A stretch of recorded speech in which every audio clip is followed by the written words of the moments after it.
Бұл дүйнөнүн тилдерinin баарына которулду.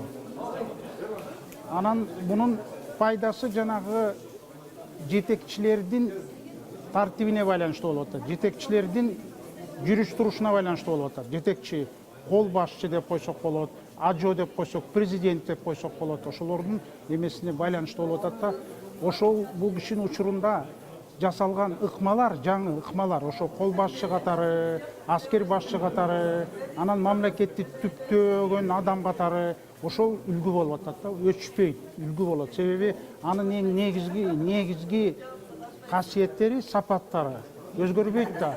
Бул биздин Манаска да байланыштуу. Себеби бул ушул каарман Тойотоми деген инсан бул айкөлдүктү биринчи иретке койгон, айкөлдүктү. Айкөлдүк деген айкөл манас деп атпайбызбы? Анан кийин жанагы жоону, көп сандагы жоону аз кол менен жеңе турган ыкмаларды тапкан бул киши, ыкмаларды тапкан. Анан кийин азыркы учурда бизди өзгөчө бизди кыргыздарды кызыктырган дагы бир нерсеси бар. Бул жанагы мамлекет менен ажоонун ортосунда болгон тандоо. Конфликт деп коет да, конфликт интересов деп орусча тандоо.